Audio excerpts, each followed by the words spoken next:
जय श्री कृष्णा दोस्तों, धर्म यात्रा भारत यूट्यूब चैनल पर आपका फिर से एक बार स्वागत है।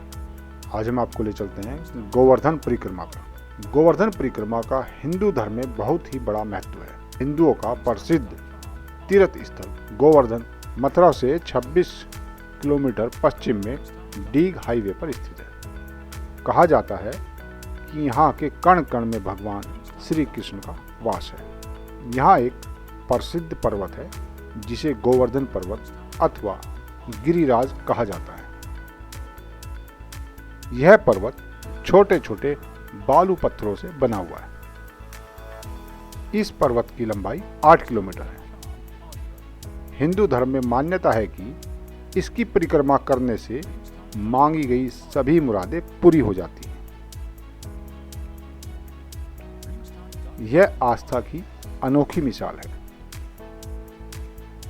इसलिए तिल तिल घटते इस पहाड़ की लोग लौट लौट कर परिक्रमा पूरी करते हैं। हर दिन सैकड़ों श्रद्धालु अपनी मनोकामनाओं को लेकर गोवर्धन आते हैं और 21 किलोमीटर के फेरे लगाते हैं। श्रद्धा भाव का आलम यह है कि साल भर श्रद्धालुओं की भीड़ लगी रहती है। लोग सर्दी, गर्मी और बरसात की परवाह किए बिना ही 365 दिन यहाँ श्रद्धा सुमन अर्पित करते हैं। गोवर्धन पर्वत कैसे पहुंचे? जिला मुख्यालय मथुरा से 20 किलोमीटर की दूरी पर है और हर समय मथुरा से जीप, बस, टैक्सी उपलब्ध रहते हैं। राजस्थान के अलवर शहर से भी 120 किलोमीटर की दूरी पर अलवर मथुरा मार्ग पर स्थित अलवर से कई बसें उपलब्ध हैं। निकटतम बड़ा रेलवे स्टेशन मथुरा जंक्शन है। कहाँ ठहरे? गोवर्धन एवं जतिपुरा में कई धर्मशालाएं एवं होटल हैं, जहां रुकने एवं भोजन की व्यवस्था हो जाती है। यद्यपि भक्तों का यहां हमेशा ही आना जाना लगा रहता है, परंतु पूर्णिमा के आसपास यह संख्या अत्यंत बढ़ जाती है। उस समय प्रदेश सरकार अतिरिक्त व्यवस्था मुहैया कराती है। गोवर्धन पर्वत, जिसे गिरिराज भी कहा जाता है। गिरिराज का अर्थ है कि पहाड़ों का राजा।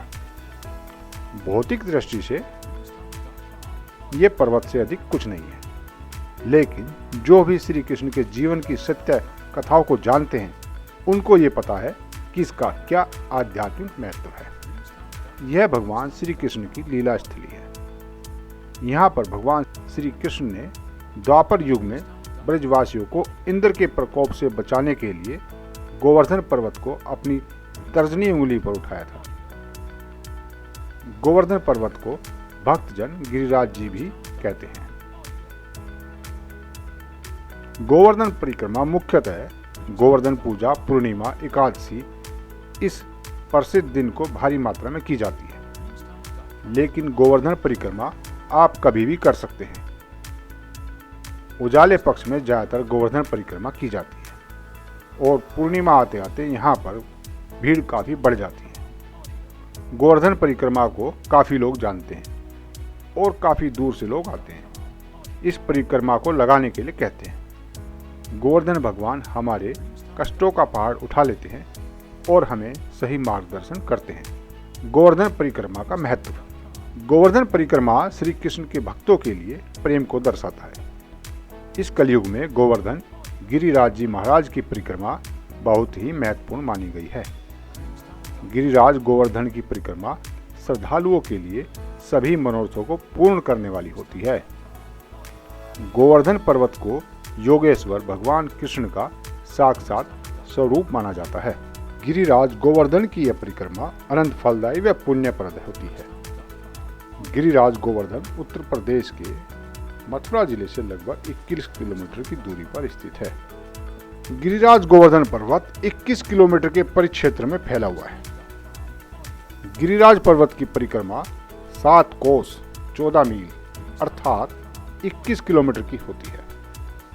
गोवर्धन की परिक्रमा कैसे शुरू करें या गोवर्धन की परिक्रमा कैसे शुरू होती है? गोवर्धन गिरिराज जी की परिक्रमा वैसे तो कहीं से भी प्रारंभ की जा सकती है, किंतु कुछ लोगों की मान्यता अनुसार गिरिराज गोवर्धन की परिक्रमा प्रारंभ करने हेतु 2 मुखारविंद हैं। ये 2 मुखारविंद, एक मानसी गंगा मुखारविंद मंदिर, दूसरा जतिपुरा मुखारविंद मंदिर। इन 2 मुखारविंदों में से किसी एक मुखारविंद से परिक्रमा प्रारंभ कर परिक्रमा पूर्ण करने पर वापस उसी मुखारविंद पर पहुंचना होता है। किंतु सभी वैष्णव भक्तजन मानसी गंगा मुखारविंद से ही अपनी परिक्रमा का प्रारंभ करते हैं। शेष सभी भक्त जतिपुरा मुखारविंद से अपनी परिक्रमा प्रारंभ करते हैं। जतिपुरा मुखारविंद को श्रीनाथ जी के विग्रह की मान्यता प्राप्त है। वैसे परिक्रमा का सही मायने में नियम यह कहता है कि आप जिस स्थान से भी प्रारंभ करते हैं उसी स्थान पर आपको पूरा करना होता है, चाहे वो स्थान कोई भी हो, चाहे वो राधा कुंड हो, चाहे वो मानसी गंगा मुखारविंद हो, चाहे वो दान घाटी मंदिर हो, चाहे वो आनियोर गांव हो, चाहे वो जतिपुरा मुखारविंद हो, चाहे वो गोवर्धन गांव हो, कोई भी स्थान हो। परिक्रमा के नियम। गोवर्धन परिक्रमा के नियम। गोवर्धन परिक्रमा एक दिन में पूरी की जाती है। यदि आप बीमार हैं तो आप धीरे धीरे यह परिक्रमा पूरी कर सकते हैं। गोवर्धन परिक्रमा में यदि कोई व्यक्ति परेशानी में है तो उसकी समस्या का समाधान करने का प्रयास करना चाहिए। ऐसा करने से आपको पुण्य फलों की प्राप्ति होगी। परिक्रमा में दंडवत प्रणाम या साष्टांग प्रणाम करते समय शरीर के 8 अंग, दोनों भुजाएं, दोनों पैर, दोनों घुटने, सीना, मस्तक और नेत्र जमीन के संपर्क में होने चाहिए। गोवर्धन परिक्रमा करते समय प्रारंभ में कम से कम 5 और अंत में कम से कम 1 दंडवत या साष्टांग प्रणाम अवश्य करें।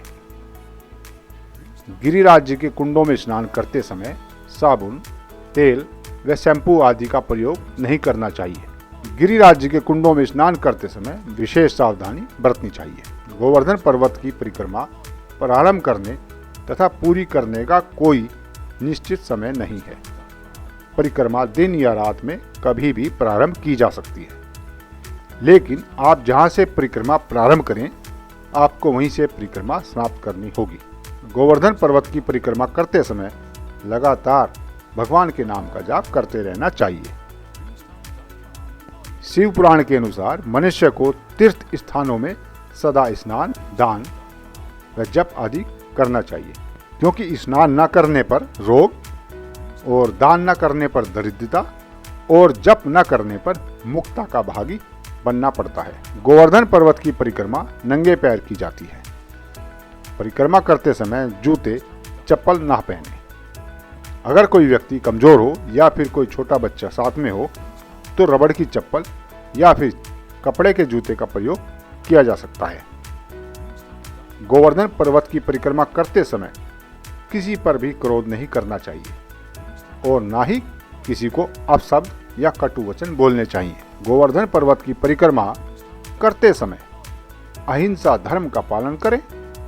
किसी भी जीव जंतु को कोई नुकसान ना हो, इस बात का विशेष ध्यान रखें। शास्त्रों के अनुसार तीर्थ स्थानों पर किए गए पुण्य कार्यों का फल हमें कई गुना बढ़कर प्राप्त होता है। इसलिए तीर्थ स्थानों पर हमेशा पाप कर्म से बचना चाहिए। भगवान श्री कृष्ण की लीलाओं में विशेष लीला वृंदावन में हुई।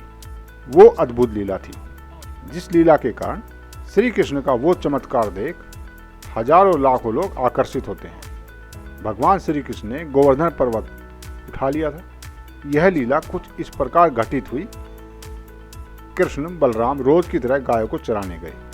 जब वो गाय चराकर वापस आए तो उन्होंने देखा कि पूरा वृंदावन कुछ विशेष पूजा की सामग्री लेकर नंद बाबा के कहने पर बड़े पूजा की तैयारी कर रहे हैं। श्री कृष्ण भगवान जानते थे, फिर भी नंद बाबा से पूछते हैं, बाबा ये हम सब किसकी पूजा की तैयारी कर रहे हैं? फिर क्या था? नंद बाबा ने बालक समझकर श्री कृष्ण को समझाकर कहा, हम लोग इंद्र की पूजा कर रहे हैं, क्योंकि इंद्र हमें वर्षा प्रदान करते हैं।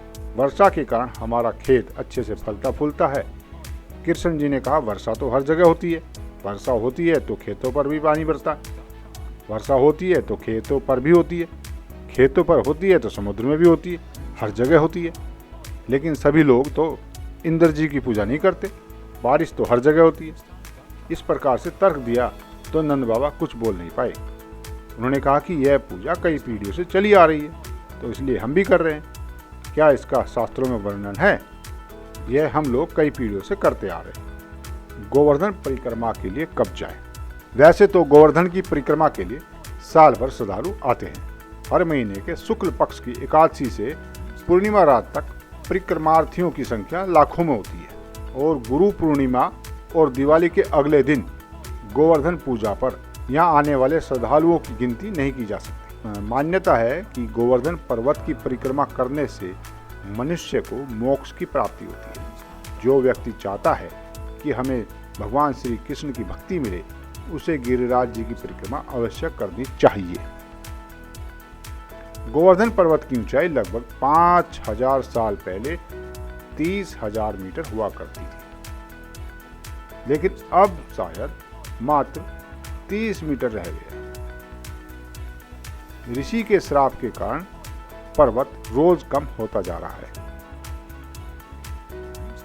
गोवर्धन परिक्रमा मार्ग में आने वाले कई स्थान महत्वपूर्ण हैं। परिक्रमा मार्ग में आपको चलते हुए राधा कृष्ण के कई लीलामयी स्थान मिलेंगे, जिनमें से प्रमुख है दान घाटी, मानसी गंगा, अभय चक्रेश्वर मंदिर, सुरभि कुंड, कुसुम सरोवर, पुछरी का लोटा, जतिपुरा, राधा कुंड, गोविंद कुंड, संकर्षण कुंड और गौरी कुंड। इन सब के अपने अपने अलग अलग महत्व हैं। जय श्री राधे राधे।